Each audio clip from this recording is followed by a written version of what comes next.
Hello dear student, कैसे हैं। आज हम लेके आए हैं लाइव प्रोसेस का लेक्चर नंबर 2, जो कि है टाइप ऑफ न्यूट्रिशन। हम लोग पहले पढ़ लिए थे न्यूट्रिशन के बारे में कि न्यूट्रिशन जो होता है फूड में पाया जाने वाला, जैसे प्रोटीन, कार्बोहाइड्रेट, फैट, विटामिन, ये सारा चीज़ क्या है, वो न्यूट्रिशन है। फूड का क्या है, न्यूट्रिशन है। और उस न्यूट्रिशन से हम लोग क्या लेते हैं, एनर्जी लेते हैं। तो न्यूट्रिशन जो है वह दो प्रकार से होता है। एक क्या है, ऑटोट्रॉफ्स न्यूट्रिशन होता है, ऑटोट्रॉफ्स, और दूसरा क्या होगा, हेट्रोट्रॉफ्स। तो जो हम लोग पढ़ लिए थे एक, वो क्या था हमारा, ऑटोट्रॉफ्स। ऑटोट्रॉफ्स क्या होता है कि ऑटोट्रॉफ्स उसको कहते हैं जो जैसे कि प्लांट हो गया, वह खाना क्या करता है, अपने आप खुद से बनाता है in the presence of sunlight. जो सनलाइट के प्रेजेंस में खाना बनाता है तो उसको कहते हैं ऑटोट्रॉफ्स। मतलब क्या, ऑटो मीन्स सेल्फ, वो अपने से खाना बनाया। तो ऐसे प्लांट को, ये ऐसे एनिमल को क्या कहते हैं, ऑटोट्रॉफ्स कहते हैं। अगर हम बात करें सेकेंड क्या है हमारा, हेट्रोट्रॉफ्स है। तो हेट्रोट्रॉफ्स में अलग अलग एनिमल्स है, अलग अलग जो जानवर है वो दूसरे चीज पे डिपेंड है। जैसे सबसे पहले बात करते हैं सेप्रोफाइट न्यूट्रिशन की। ये कहता है कि the mode of nutrition in which organism obtained food from dead organism. यहाँ पे एक पॉइंट आया क्या, डेड ऑर्गेनिज्म। कि सेप्रोफाइट उसको कहते हैं, उस ऑर्गेनिज्म को कहेंगे जो कि डेड ऑर्गेनिज्म पे डिपेंड रहता है, उसको सेप्रोफाइट कहते हैं। जैसे क्या हो गया, फंजाई हो गया, बैक्टीरिया हो गया, ये सब क्या है, किसी मरे हुए ऑर्गेनिज्म को, ये एनिमल्स को खाता है। पहला ये हो गया। उसके बाद सेकेंड है पारासिटिक न्यूट्रिशन। पारासिटिक जनरली उसको बोला जाता है जो कि ब्लड को सकिंग करता है। कि the mode of nutrition in which organism obtained food from another organism without killing them. कि ये एक पारासिटिक न्यूट्रिशन ऐसा न्यूट्रिशन है जो कि अपने होस्ट को बिना मारे उसका खून क्या करता है, सक करता है, अपना फीड करता है, उसको कहते हैं पारासिटिक न्यूट्रिशन। पारासिटिक न्यूट्रिशन में क्या आता है, मॉस्क्यूटो आता है, टेपवर्म आता है। क्या हम मॉस्क्यूटो के काटने से मर जाते हैं, क्या टेपवर्म में काटने से हम मर जाते हैं, ये फिर जिस जॉक होता है, ये फिर और भी बहुत सारा है जो कि ब्लड सकिंग करता है, हमारे जू हो गए। तो इन सब चीज से क्या हुआ कि ये अपने होस्ट को मारता भी नहीं है और उससे अपना क्या लेता है, फूड लेता है। उसको कहते हैं पारासिटिक न्यूट्रिशन। एक बार फिर देख लीजिएगा कि दो mode of nutrition in which organism obtained food.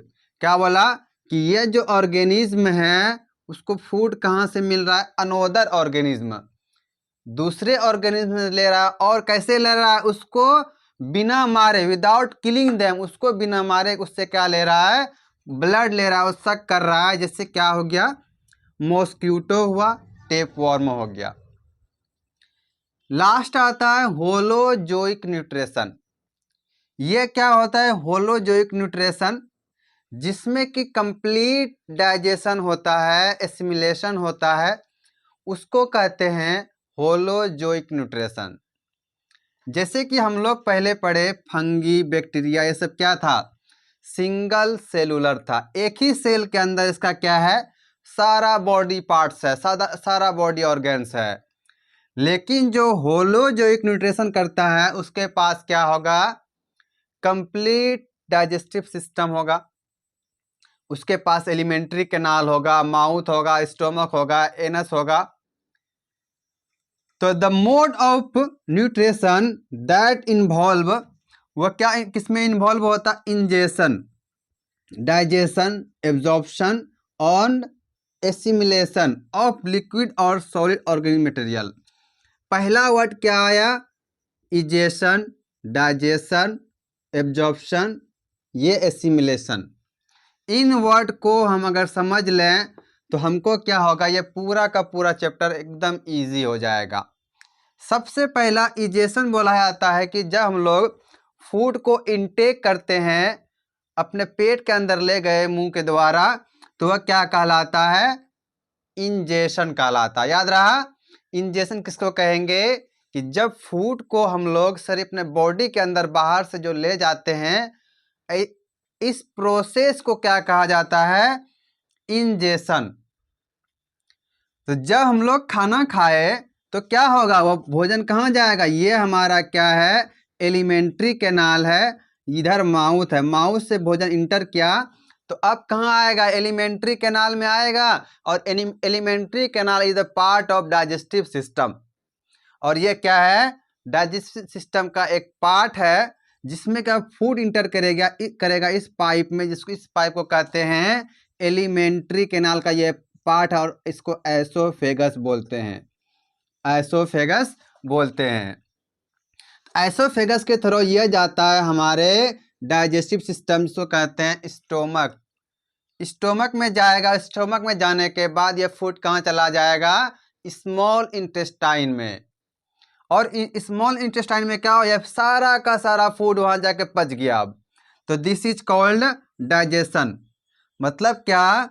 कि हम लोग जो खाए, चावल खाए, दाल खाए, जो भी खाए, एनीथिंग से खाने के बाद हमारे पेट में जाके होगा, चूर चूर हो गया, टुकड़े में बट गया, तो यही क्या कहलाया? डाइजेशन कहलाया।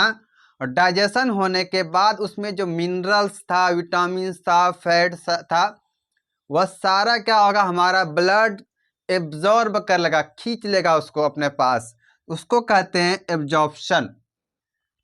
और जो बचा हुआ वेस्ट मटेरियल है वो क्या होगा? जो हमारे लायक था, हम जैसे न्यूट्रिशन हो गया, फैट हो गया, उसको तो हम एब्जॉर्ब कर लिया, हमारा शरीर उसको एब्जॉर्ब कर लिया। लेकिन जो वेस्ट मटेरियल बना हमारे बॉडी में, हमारे सेल के पास, या उस भोजन का जो वेस्ट प्रोडक्ट था, वह क्या होगा? अब हमारे बॉडी से बाहर निकलेगा, तो उसी को कहते हैं एसिमिलेशन। उसको क्या कहते हैं? एसिमिलेशन कहते हैं। और हम लोग जो फूड यूज करते हैं, वह चाहे वह लिक्विड हो या सॉलिड हो, उससे कोई फर्क नहीं पड़ता है। तो हम लोग दोनों ही यूज करते हैं, चाहे वह लिक्विड हो या फिर सॉलिड हो। तो इसमें सबसे अच्छा एग्जांपल क्या है? ह्यूमन बींग्स, मतलब हम लोग आदमी जो है सबसे अच्छा एग्जांपल है। इसके पास क्या है? कंप्लीट डाइजेस्टिव सिस्टम है। अगर हम लोग ह्यूमन डाइजेस्टिव सिस्टम की बात करें तो इसमें क्या क्या इन्वॉल्व होता है? जैसे माउथ हो गया, माउथ में रहता है, टीथ रहता है, और ये क्या करता है? च्यूविंग का काम करता है। इसी में सलाइवा मिलता है। इसके लिए क्या पाया जाता है? सिलेवरी ग्लैंड पाया जाता है माउथ में, जिससे कि बहुत सारे सलाइवा निकलते हैं और फूड को क्या करता है? लिक्विड की तरह उसको मिक्सिंग करके अंदर भेजता है, एक बोलस बना के। उसके बाद आता है टीथ। टीथ का क्या काम है? टीथ का काम है च्यूइंग करना, उसको चूर्ण करना। और टीथ जो है ये 4 प्रकार का होता है: इंसीजर, केनाइन, मोलर और प्रीमोलर। क्या होता है? Incisor, canine, molar and premolar, ये 4 प्रकार का टीथ पाया जाता है। उसके बाद भोजन कहाँ चला जाएगा? हमारे टंग के थ्रू होते हुए वो हमारे एसोफेगस में आता है, और एसोफेगस से कहाँ जाएगा फिर?